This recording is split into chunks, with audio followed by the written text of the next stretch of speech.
is offering, because of course, you know, what the tribe is offered is doesn't stop at Mashpee boundaries or even the boundaries of all these districts. They really want to serve Native students better everywhere. So we're trying to do that and tackle more as a statewide approach. Glenn, is there anything else you want to say? No, I never listen myself into trouble. I did mention last night we had our joint meeting with the tribal council, and I mentioned that I'm very hopeful that we will have a tribal presence at the NASC meeting whenever that happens, the annual meeting here on the Cape. So we're going to make that happen, right, Glenn? Good. All right, so Kitty's here. I still don't see Chris from New Bedford, Jason. I'm sorry, he had indicated he was coming, so that was one of the reasons I reached out to you, but we'll record it and share it with him. And if there's any questions from your vantage point, please let us know. Okay. All right, so let me just do introductions really quick. So we have Patty DeBoer, our superintendent here in Mashpee, who really oversees all things Mashpee and Mashpee Wampanoag Tribe. We have her counterpart, or not really counterpart, but the education director for the Mashpee Wampanoag Tribe, Roxanne Brown. Wave, Roxanne. Wave, Roxanne. Okay, well, you can see Roxanne there. And then we also have Kathy Lewis, who serves on the board with me here in Mashpee. John Hanlon, who works for the Mashpee Wampanoag Tribe in the, what is it, Native Youth Career Program? Am I getting the acronym wrong? Yeah, Native Youth Community Projects. Native Youth Community Projects. Sorry, I work for the government, so the acronyms, I often convolute them. Jason Frazier actually serves on the Silver Lake Regional School Committee, but he's also the Division 7 or Division 3 chair for MASC and is a teacher. So I'm sure he's not busy right now. Mildred, there in my middle. Mildred, what school committee are you on? Polio, okay, sorry about that. And Mildred's a nurse, so she's at work and doing important things, and I'm grateful that we can have her here today. She's also the chair of the Minority Caucus for the Massachusetts Association of School Committees. So then we have Natalie, and Natalie, you're gonna have to say your last name for me so I don't get it wrong. No worries, it's Canelopoulos. Canelopoulos, okay, yeah. Like it looks. Exactly. So Natalie is from the Falmouth School Committee. Are you newly elected? I'm in my 3rd year. Oh, okay. All right. We've not crossed paths, so it's nice to meet you. Nice to meet you. And all the MASC folks know Andrea Thorold. She's an officer with me in Division 7, sits on the Falmouth School Committee in her 2nd term there. And Kathy is the vice chair in Barnstable. Kathy, how long have you been in Barnstable on the board? Oh, you're muted. Sorry, just since November. Oh, so you're brand new. All right. So 2 new Kathys. I mentioned Glenn, and Cameron is with the same program as John for the Mashpee Wampanoag Tribe. And Kitty Hendricks down there, she's the Indian Ed coordinator. Hi, Kitty. And Marnell Cash is also from the tribe, the Employment and Training Program Coordinator. Now, is Eileen coming? She was one person that we had on the list that's not yet here.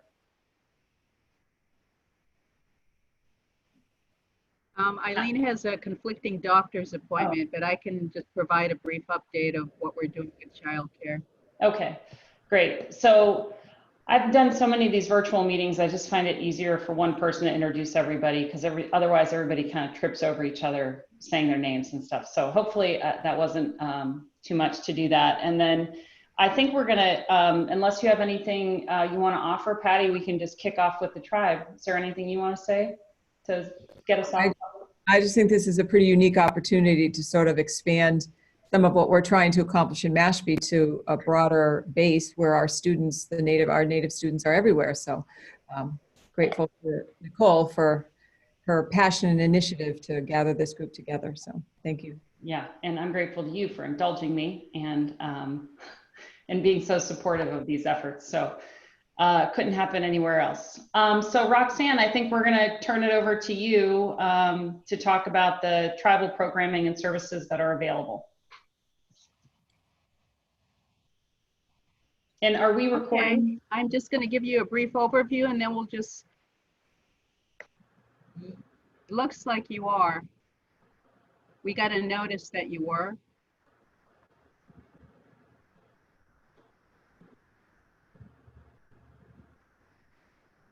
Are we ready or are we frozen?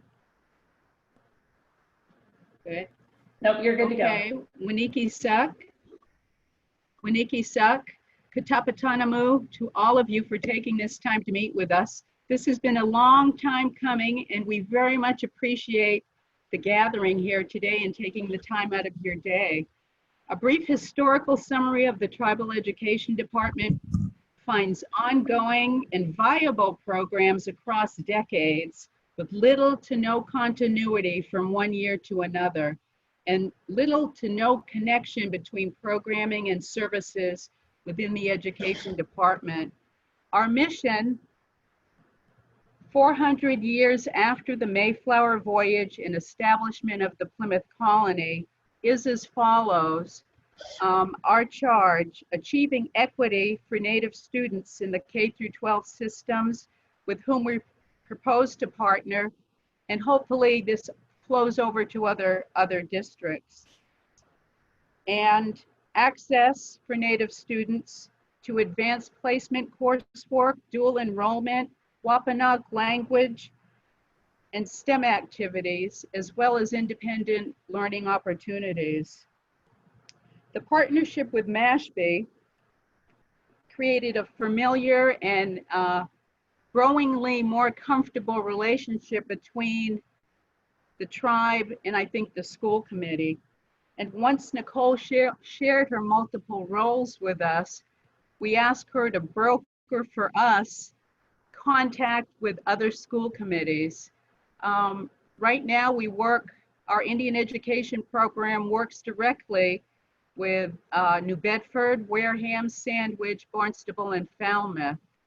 And we work with Mashpee and Barnstable and any other district that will have us on college and career readiness right now.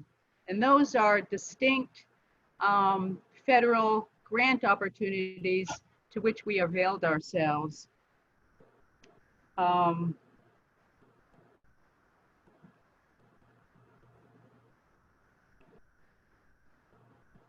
So we would really like to begin a real conversation with you first and foremost in the districts that we work.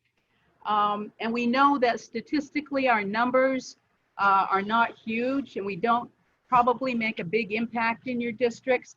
But for us, and I'll wrap this up here, our charge is, as the formal education agency, our tribal ordinance requires us, and we're personally obligated, to build the capacity of our tribal education department, improve the academic performance of tribal youth, facilitate and engage other governmental agencies to foster Native education, and facilitate interaction with town and state entities to promote understanding, cultural awareness, and competence. With that, I say we very much appreciate the gathering, and I'd like to say Katabatush to Nicole and Patty for brokering this and being so supportive, and really they push us. I want to say they're two individuals that last night we talked about real action.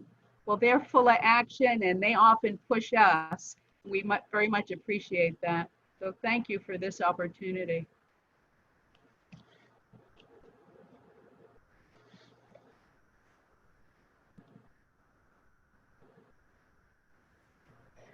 So thanks for that, Roxanne. So we had talked about, on the agenda, we had a couple of bullet points that we wanted to hit. So I assume that was your overview. On the Indian Ed front, are you passing it off to Kitty? I'm passing it to Kitty. All right. Kitty, maybe you can draw your camera down a little bit. Oh, there you go. Only done staff meetings Zoom wise. Kuikwasin, Kitty Hendricks, already been introduced. So what I'm going to do is I'm going to start is by reading What is Indian Education? And it's the mission of the Office of Indian Education is to support the efforts of local educational agencies, Indian tribes and organizations, post-secondary institutions, and other entities to meet the unique cultural, language, and educational needs of such students, and ensure that all students meet the challenging state academic standards. So with that, as Roxanne mentioned, we are in the 5 districts. Pretty much we've done a lot of cultural education and some academic support in the way of tutoring with the district schools. Either by we hire the students tutors or school recommends a tutor for them. So we've supported academic study with the tutoring, also with advocacy for students that have special needs. So we work with a tutoring advocate, Tony. She is, and I have that on my desktop, but I don't know if I can navigate all of that right now. So we work with a professional advocate for students in need of support when it comes to IEP meetings, anything that is not under my expertise. My expertise is a lot of cultural education. So I just coordinate a lot of presentations for schools. And we've coordinated different performing opportunities with the Wampanoag Nation Singers and Dancers. We've also had flutists come in to a couple of the Falmouth schools. We've hosted Wampanoag Education Nights, and we've been presenters at multicultural nights at different schools. New Bedford is one that we've done a couple years, and also Wareham. We've worked at a garden project with North Falmouth School and Hyannis West with their 21st century after school program. We are one of their partners. And the Deacon's School, we've done Regalia Night with their Native students, but also a lot of these opportunities that I mentioned, especially the performing and cultural presentations in the way of classroom visits, they benefit all of the schools school-wide and staff, because we also offer academic professional development, and we work closely with Webner and with their Teachers on the Estuaries program. So I would feel more comfortable if anybody had questions to ask at this point. Do you have some slides, Kitty, that you might show? I have a bunch of pictures. Do you have a? Yeah, I do. It's on my desktop. So how do I do that? Do we have just a couple of minutes that she could share? Yes. It just brings a little more visual reality to what she does. Yeah. Mm-hmm. I think she should just be able to share. So share. Screen. Yep. So it's that little green button on the bottom? Yes. Yep. Okay. So can you see my screen? Not yet. You have to select what you want to show us. Okay, it says host disabled participant screen sharing. Oh. Let's see. Look like you could do. Let's see. All right, start. Okay. Okay. All right. I think I have to go to a different place to set that up. Hold on.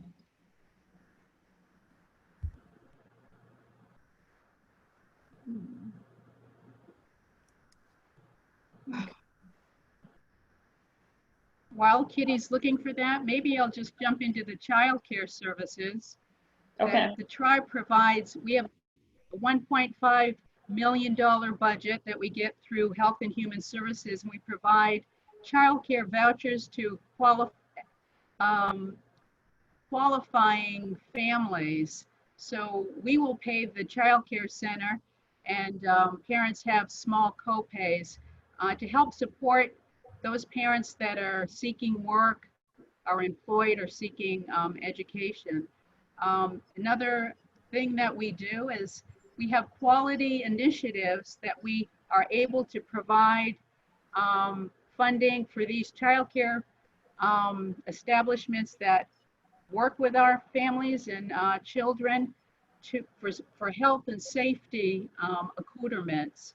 For example, if a daycare needs a fence rebuilt or replaced, we have the funds to do that, to help support the safety and health of our children that attend. We are right now in the throes of groundbreaking soon for a childcare center for 35 tribal children ages 6 weeks through 5 years old. It'll be about 5,500 square feet.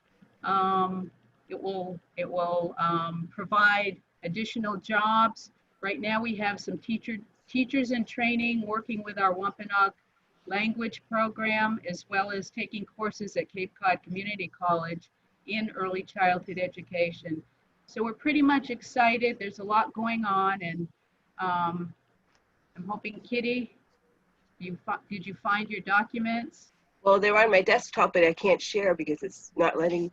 And it says under, under the security tab for me, it says that allow participants to share screen, which it's like that. And then we can try now, but then over Yes, it's disabled. yeah, it says who can share, and it says only host. And I've gone back into Zoom Oh, and I can see how to fix that.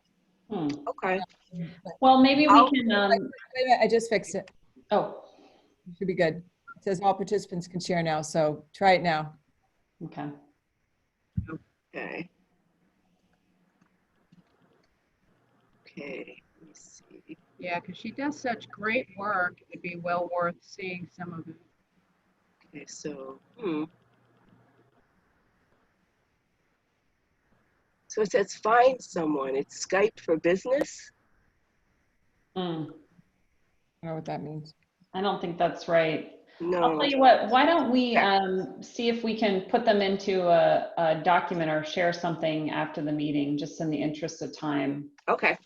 And maybe, do you want to pause and see if there are any questions based on what you've said already, Roxanne? Would that be good? Sure. Okay. Sure. Yes, we love to entertain questions.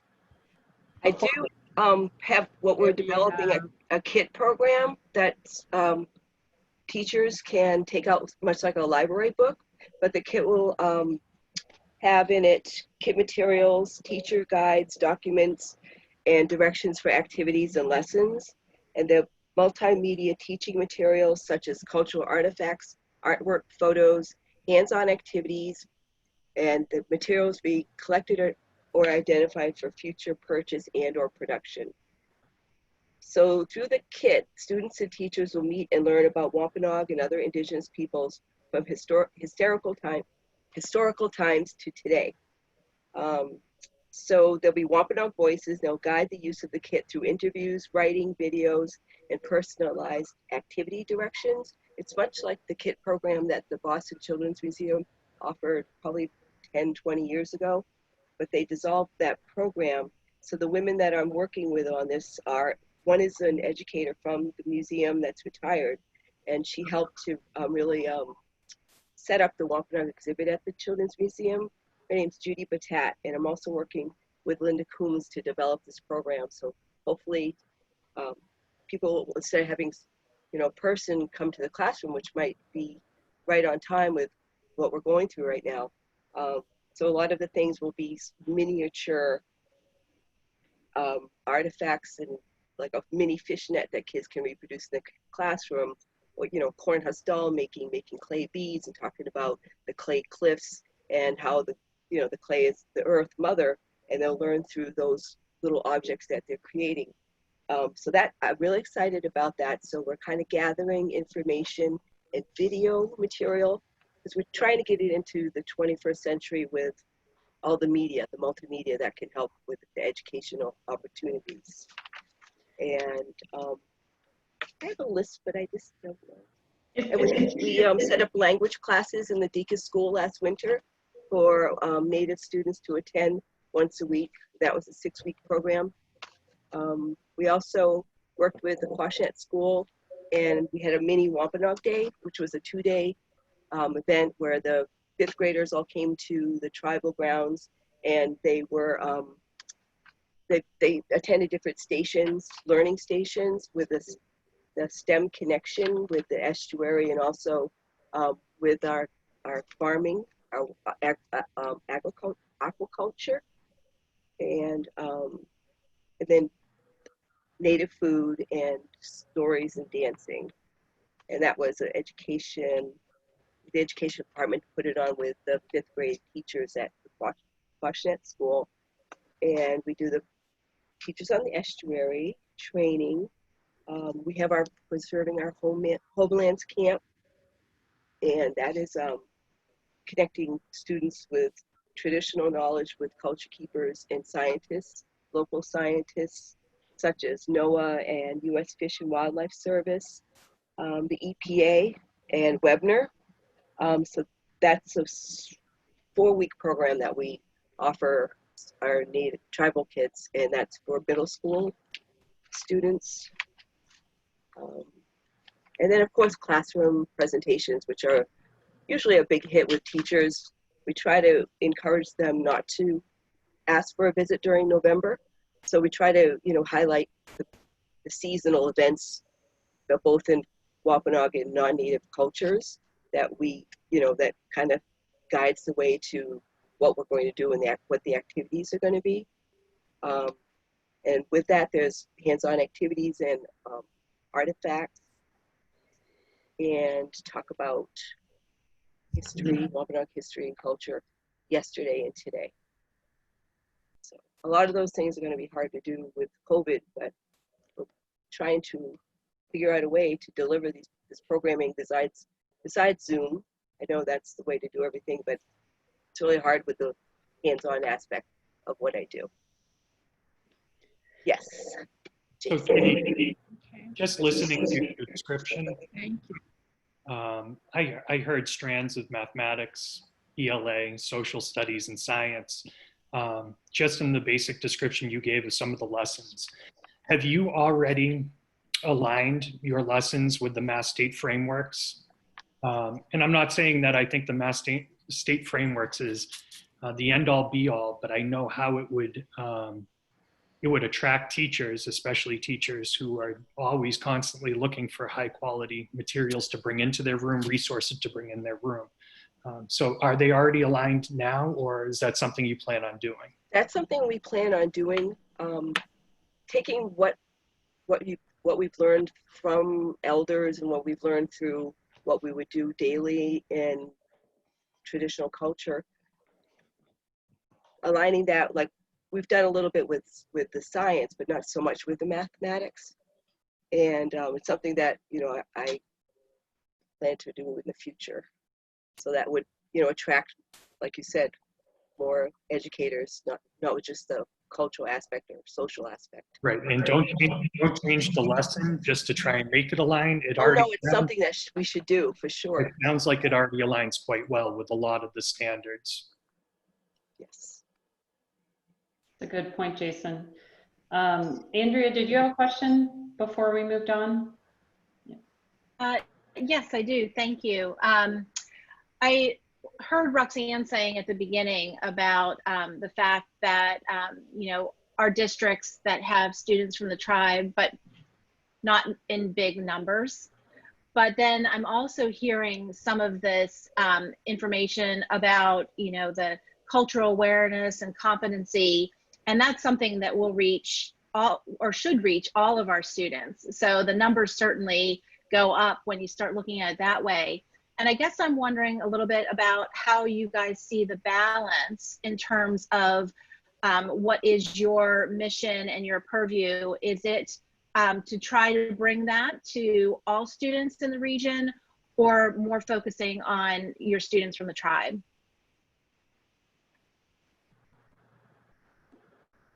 I'll take the question first. Is our prime mission is to address Native students, tribal students, and students of other tribes.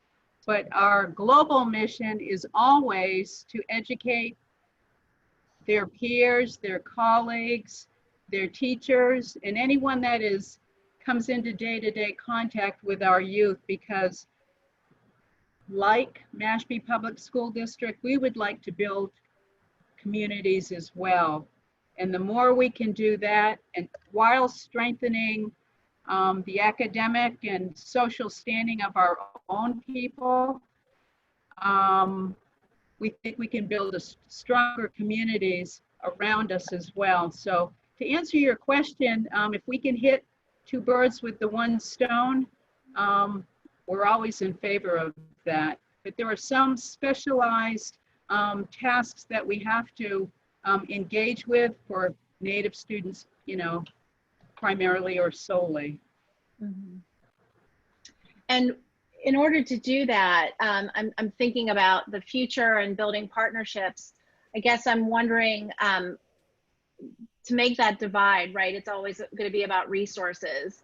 And it would be nice to know, maybe not answering the question right here, but what types of resources you would need from partnering districts to advance that work.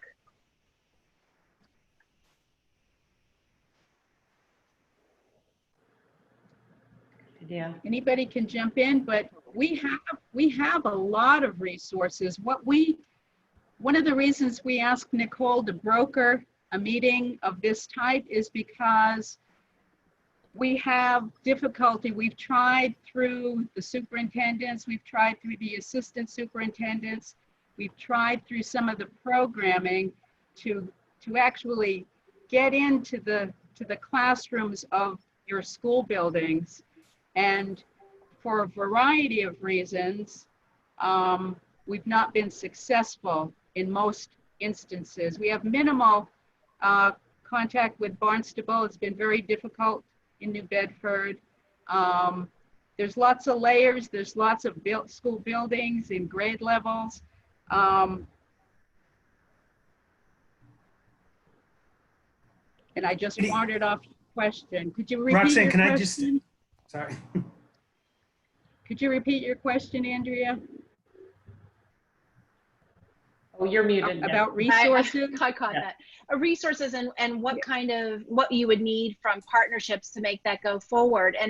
And just while I was in response to some of the things you were already saying, I did hear a reference to a program that you had at our North Falmouth Elementary School.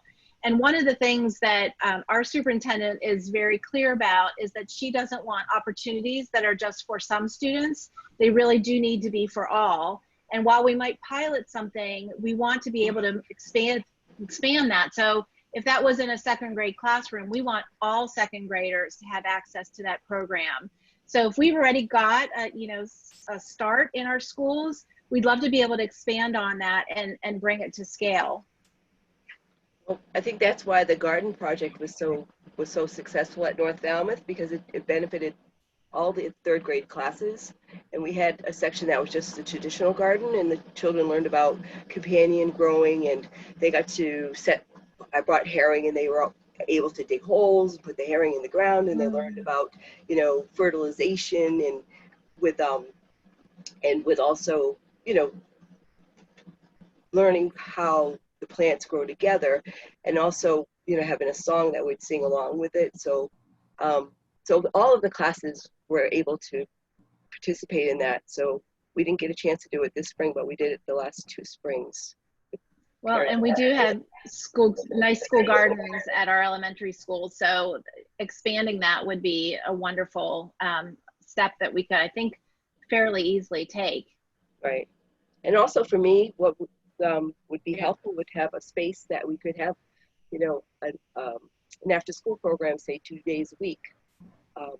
And would be because of the grant, it would have to be for the Native students, not just Wampanoag, but any Native American, someone that declares that they're Native American on their registration card.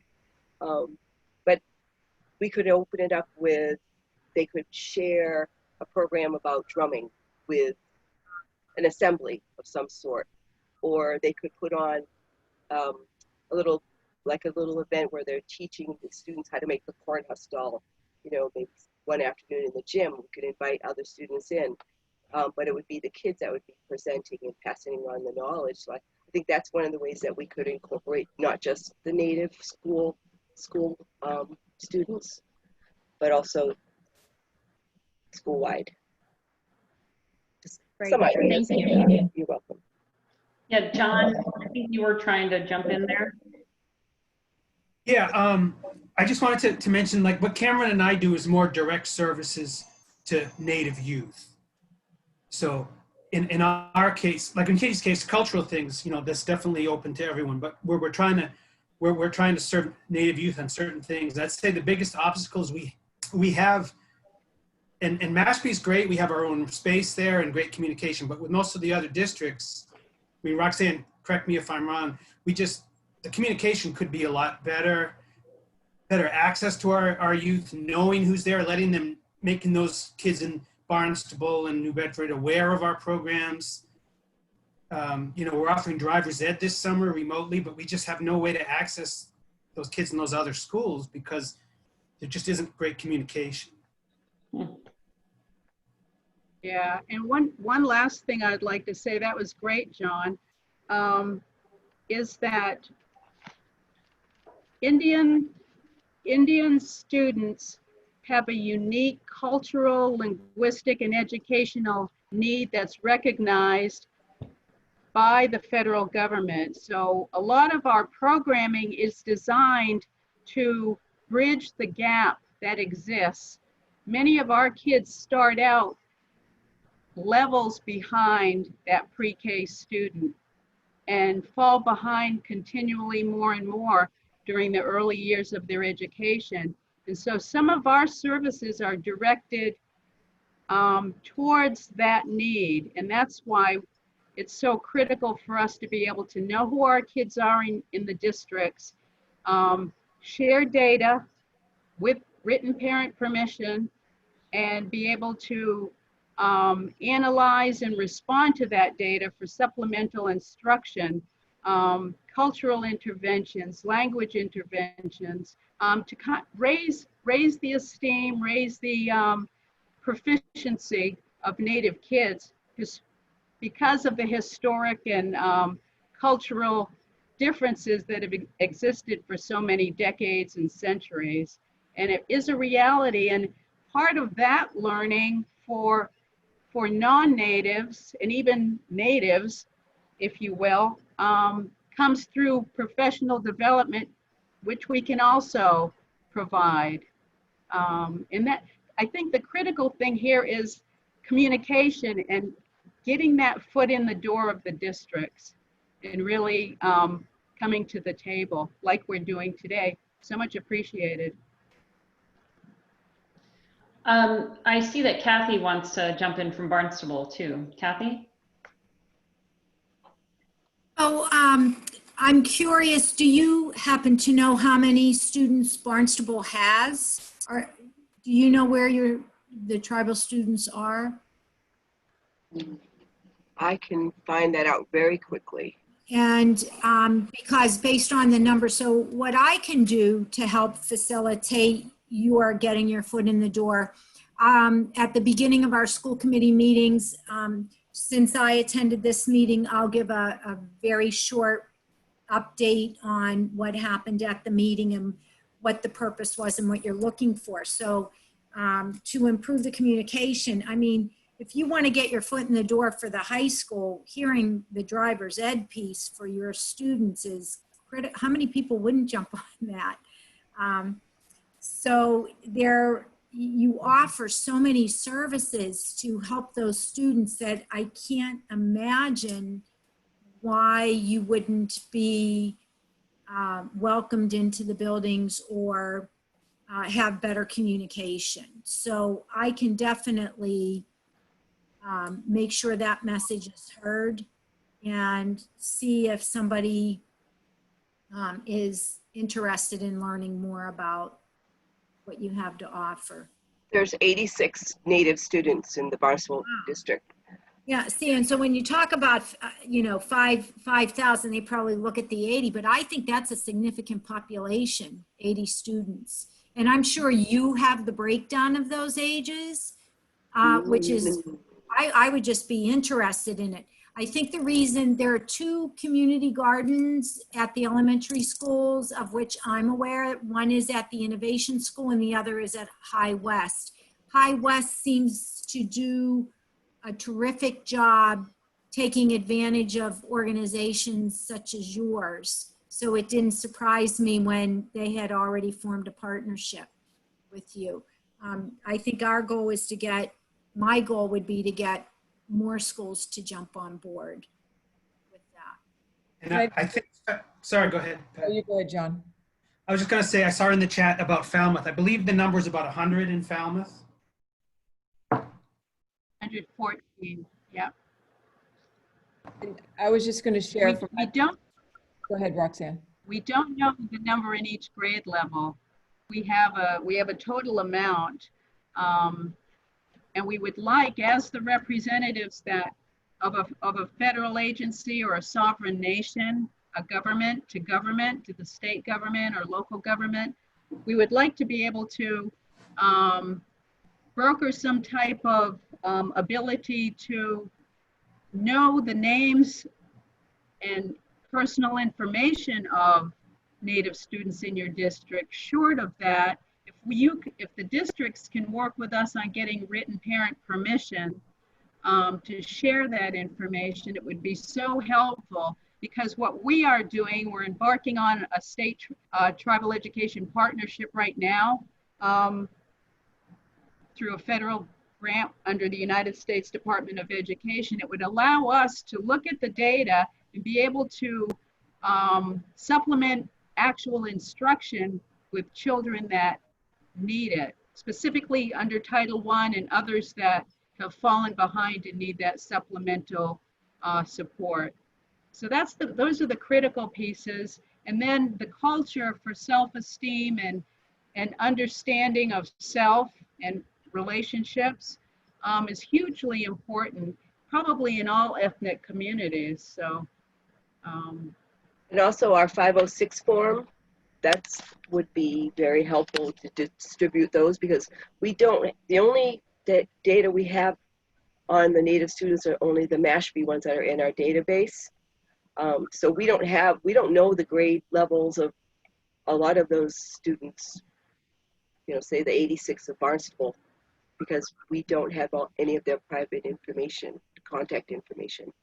So we have a 506 form that I've left, in New Bedford at their family center, for when people do come in to register for kindergarten, they can at least, fill out that form, and that form just stays with them throughout their school up to, K through 12. So that just helps for us to identify the Native students and kind of track them through their school experience. Go ahead, Patty, and then Mildred.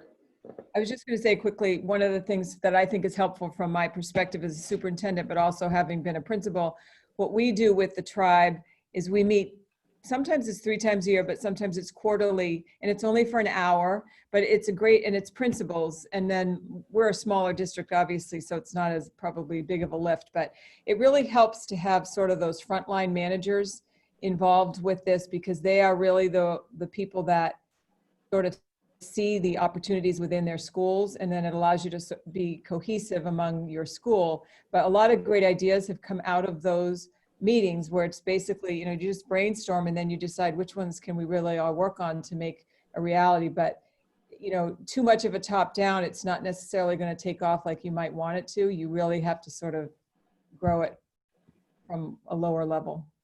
That's my thoughts. Yeah, and we have some great examples to share with you guys that we're not going to spend a ton of time on today, but I just want to direct you to those pretty pragmatic ways to engage across the district. And I'm going to just let Mildred jump in before I do that, though. Mildred? Hi, real quickly, I just want to say thank you for inviting me to the Zoom call. But I'm a bit concerned just hearing that you guys are experiencing difficulty of really finding out what other tribal students there are in other districts. And I'm not understanding why that should be a problem, especially when it's about providing information on resources that can really help those families. It could be emotionally, it could be socially, it could be financially, anything that can actually help someone and empower them to improve their lives. And districts are actually putting blocks on it. Now, for me, I think as school committee members, we need to be aware of who we have and be advocates and ensuring that all resources are being shared across with anyone that we hear from. We shouldn't be biased as to who we pick and choose from. I did hear Andrea say that you guys, correct me if I'm wrong, I'm not sure. You had mentioned that it's only like for educational materials, only if it's open to everybody and not just to. Is that what you had said? Or maybe I was having a hard time with this Zoom. It wasn't really responding over here. And I'm like clicking and clicking. No, I was talking about something that if they're doing a program for a third grade classroom or all the third grade classrooms at one of our elementary schools, we would love to expand that out to all of our elementary schools, all third grade classrooms. So it's not that that we don't allow one-offs, but we love to be able to scale things up so that we're getting an equal education for all of our students, and not maybe just an elementary school that has a wealthier population that they will get more, right? So no, it wasn't anything specific about not being able to provide services to specific groups that might need them. Okay, so is that clearer? It's clear, but what if it's a pilot program to see if the program would actually be successful? Why would you Absolutely, no, that's open up to everybody at one shot versus trying it out with one specific group and see if it's effective? No, absolutely. We always, that's what I was saying, that's the best way to start, right, is with a pilot, but then we want to be able to scale that up. So if they've already done something, my point was, let's be able to, how can we help you expand that? Yeah. So Roxanne, do you want to quickly address Mildred's question about the lack of information on Native students in other districts? Yes, well, because of FERPA, for one thing, and personal identifiable information. Oh, wait.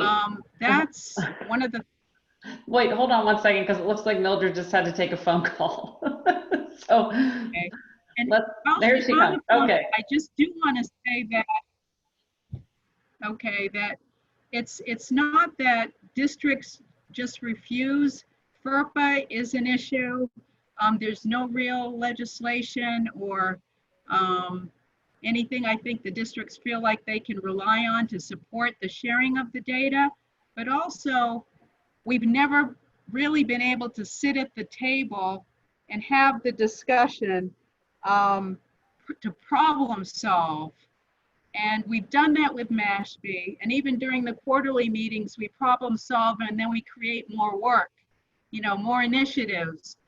Which is wonderful, but we have not sat down with the districts in a meaningful manner and been able to consult or discuss or problem solve or even present, the overall picture here. So it's not like they're closing their door, they've got it locked.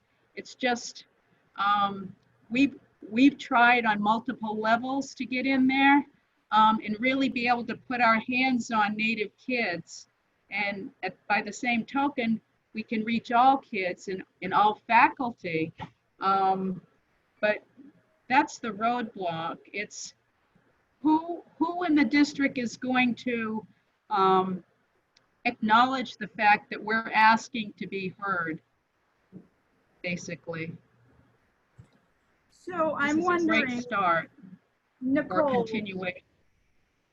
So Nicole and Glenn, especially during our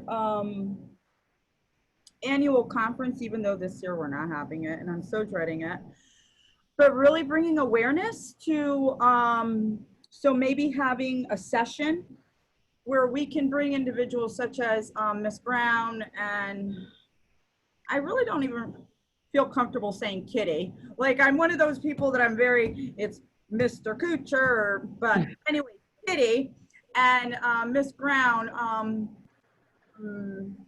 I don't want to say your name wrong, Mr. Greendeer, Mr. Hanlon, really to talk about what they offer and resources. And Kitty can talk about educational curriculum that they do for students, tribal students, really get awareness out so that now other superintendents, even talking with MASS, superintendents are aware that there are people out there and resources that they can utilize to help their students in their districts, you know, versus every district trying to figure out how to help a certain class of individuals, or however you want to call it, groups.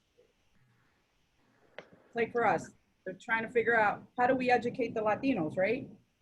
Right. So, how do you educate Blacks? How do you educate American Indian, Native American? Like, how do you, so if we bring it to the forefront of who's there and who has already developed these types of resources and who's been successful, why not bring it out so that everybody's aware of it and can learn from it? But that's, Right. oh, can you hear me? Okay.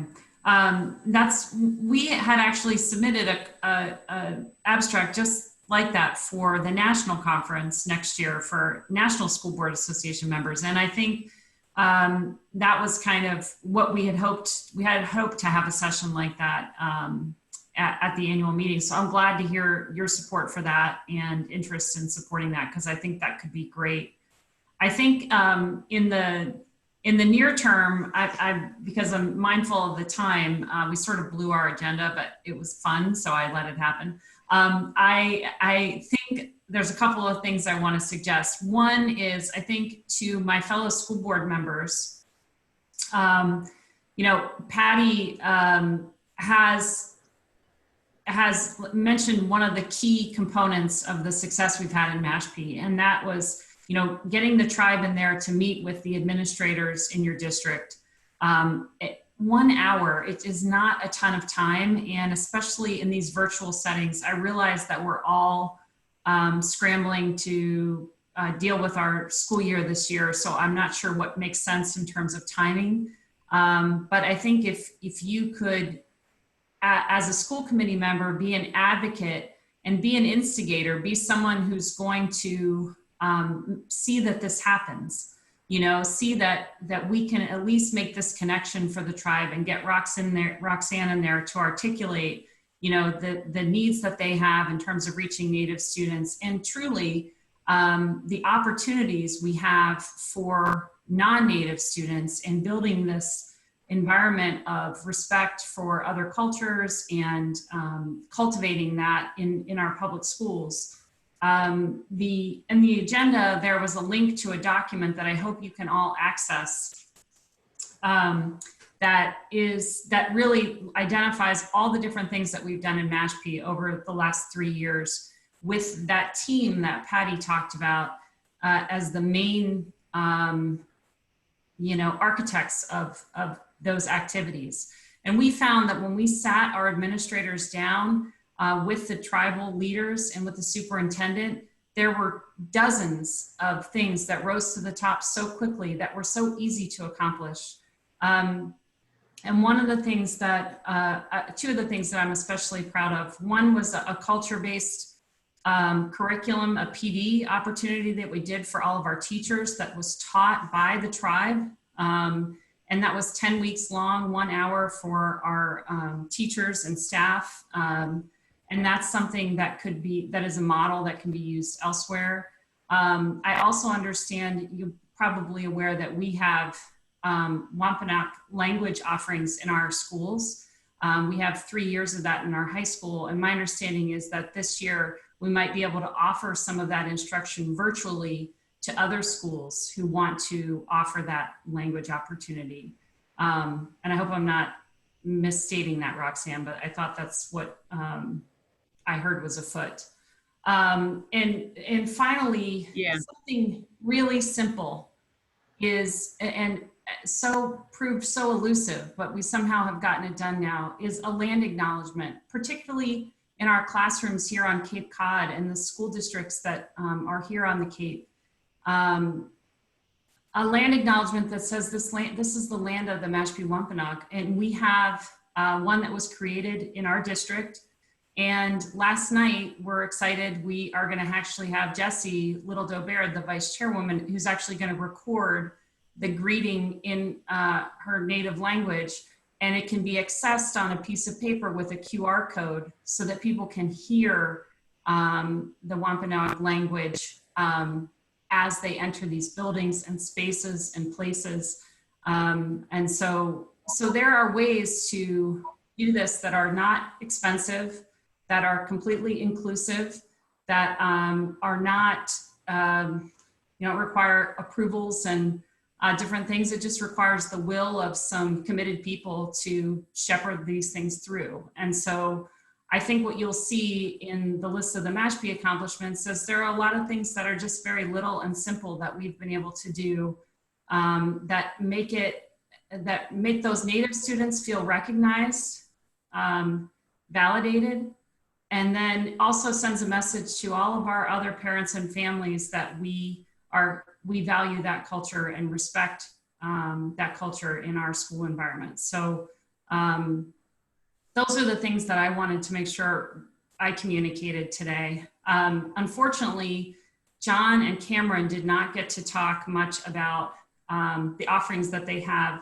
for the older students. So Kitty focused a little bit on the elementary age students and the work that we're doing at that level. And so what I want to suggest is that I could schedule another one of these meetings at a time that works for the tribe to sort of continue this conversation. So maybe before, Kathy, you go back to your school committee. I mean, if you want to, that's fine at this point. But we could either continue this conversation or collectively, because I feel like it's interesting to hear other people's questions and their opinions about different things we could tackle. Or you guys could, break now and we could sort of tackle this on individual districts. But I'm curious what you guys would like to do to continue this conversation.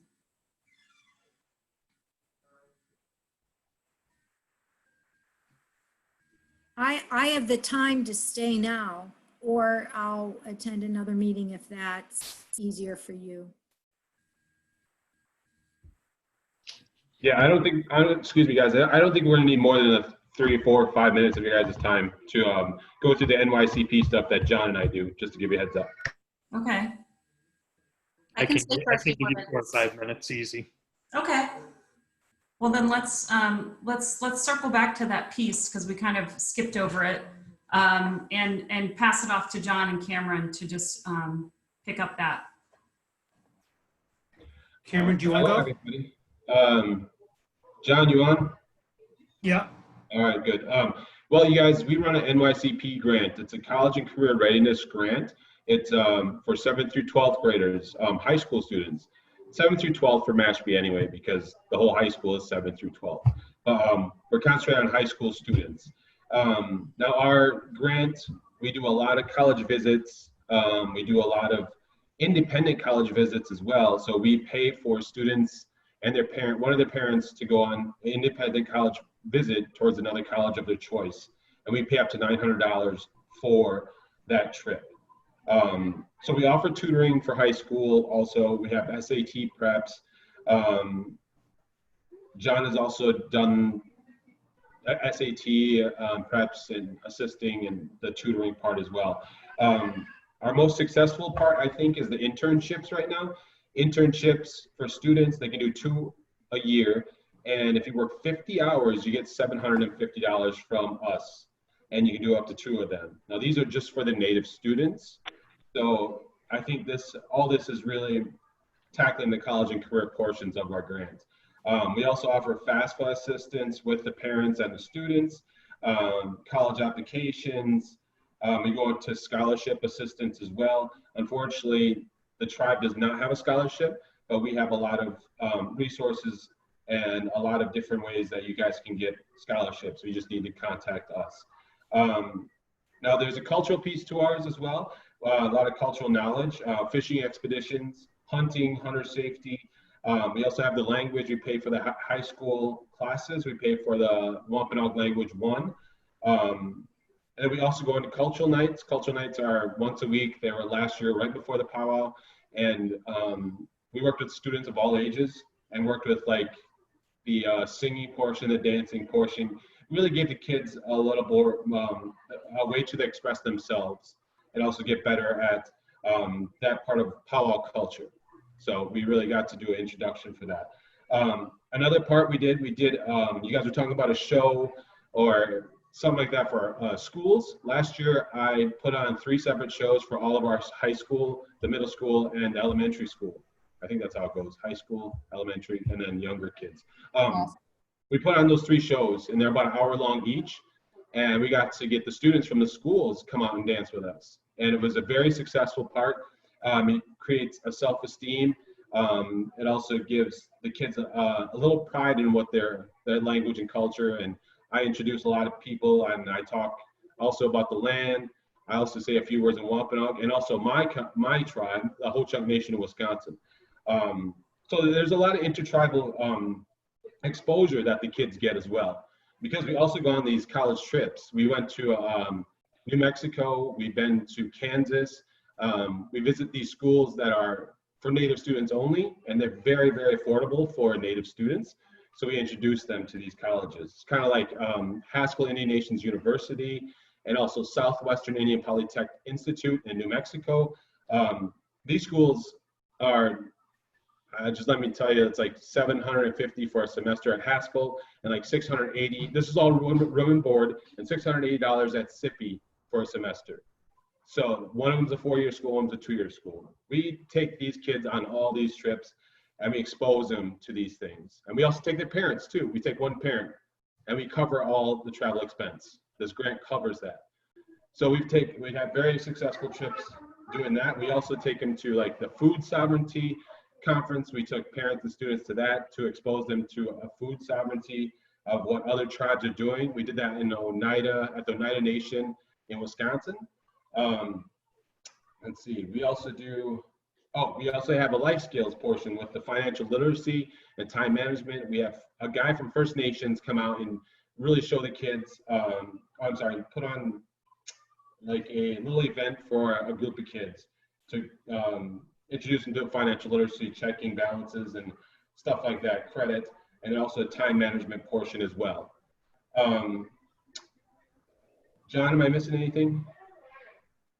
Well, just, we added the driver's ed this year as part of that life skills. And also in terms of college and career, we created an articulation agreement. So if Wampanoag kids do their associate's degree at Cape Cod Community College, they automatically can transfer to the American Indian Institute of Arts. So if they're interested in the arts at all, that's an agreement that those 2 schools have rebrokered between those 2 schools. One thing I can just add, like as a way to sell it maybe to your schools, is we can actually help your teachers, right? Help your MCAS scores. I know when the science department at Mashpee High School came to us and said that Native student cohort scored low on the 8th grade science test, MCAS, we got together and we've, as part of our new grant that we're applying for, we're going to really focus on STEM education. We're going to start a chapter of ACES, which is a really well-known national organization, American Indian Society of Engineering Students, and the national conferences and all that. So we'll work with kids to help them, do better in school too. Mm-hmm. Yeah, so that's it in the quickest way I could say it. But yeah, we're always just concentrating on working with the Native students and trying to get them exposure and build their confidence up into what they're going to do with the rest of their life after high school. Any questions, anybody? Great. Thank you very much for your time. My only question, Cameron, is now that your grant is wrapping up in October, I think you said October 1. So, so where does funding for these types of programs come from now? After that wraps. Right now, we're writing a STEP grant, and we're including the most successful parts of this, from the college visits to the internships to the tutoring, but I think it's going to be called something different. But a lot of the more successful parts of our grant are going to be written into this new one. And so yeah, the cultural piece, all that stuff, driver's ed, the financial literacy, time management, events, all that's going to be written into the new one as well.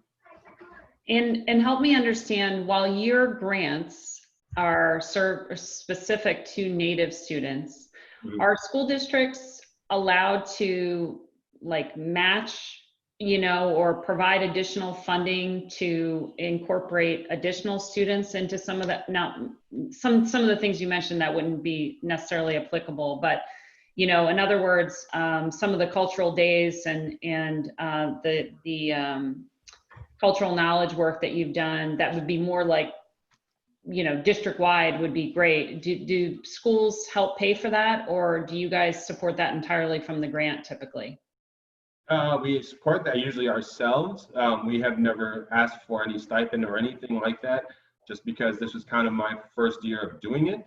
But I guess we could ask, but we just haven't, just based on this is my first year doing it, so I wanted to try it, and it was very successful of what we did for the local community, the Mashpee schools. Got it. Yeah, in general, it would depend on the language of the grant initially, whether we needed or could take financial partners. Got it. Okay. I think Andrea, you had your hand up. Yeah, thank you. It wasn't a question so much as some of the things, your programs that you were talking about was reminding me of possible linkages with our Volunteers in Public Schools program, so Falmouth VIPS, which is aligned with our schools. And one of the programs we have is a college mentoring program. And as a piece of that, right, we're taking students on college visits, often students who be the first ones in their families to ever go to college. And a piece of that we found to make it very successful is to find a mentor, particularly someone who might be in the field that the student is interested in. And they get matched up, and then they actually stay with them throughout their college career. And I'm sure that the director of our program would love to talk to you guys about you know, ways to identify students that might be in the Falmouth schools, maybe some of the best practices they've learned. I just sort of saw a synergy there as you were talking about it. And the other piece is that Falmouth VIPS also does is we have a whole financial literacy program that we're working to span from K to 12.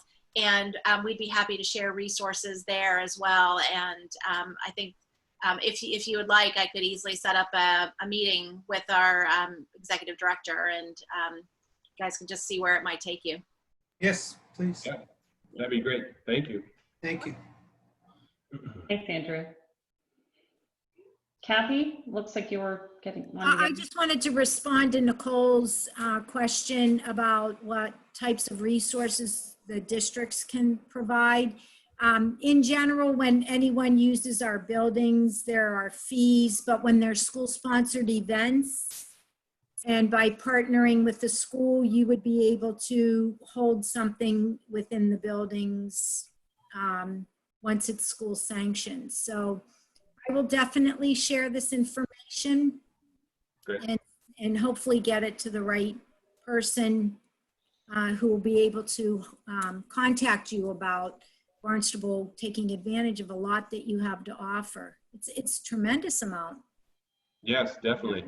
This is, yeah, it's a shame that we haven't gotten over to Barnstable yet, but we're looking forward to it. Oh, that's great. That would be great, Kathy. Thank you so much. And the updated agenda that I sent out this morning, on the bottom, you should have an email address for everybody who's attending today. So that if you need to forward this agenda on or information on to folks who weren't attending, you have sort of your virtual Rolodex there of everyone you met today. Yes, Kitty? You're muted. I don't see Mildred's contact information. It should be at the very bottom. But you might be looking at an earlier agenda. She just confirmed. Maybe. Yeah, Okay. she confirmed last night, so I added Right. her about an hour ago. I sent, but you know, your emails are bouncing back to me. I noticed that the other day and told Roxanne that for some reason, I don't know if I have your, is it correct there on the agenda? Yeah, Gertrude? a lot of my emails end up in junk files at the public schools. It's our server. It's our server. It's not the address. Oh, okay, because I got a response back that it didn't go or something. Yeah, the address is correct. Okay, yeah, so Mildred's is on the newest one that I sent out about an hour ago. Thank you. And I'm glad to hear that you want to connect with her. She's amazing. So I think, so in terms of moving forward, I guess I'm going to leave it to everybody to sort of follow up on the things that they, that leapt out at them. And if you could just circle back with me or Patty or Roxanne or whoever you're inclined to, and just let us know what you did or followed up on or what's in the works. That would be helpful for me to sort of keep track of how we're kind of growing this and who I need to pester and who I can leave alone. All right, thank you guys so much. Patty, do you want to say anything before we wrap up?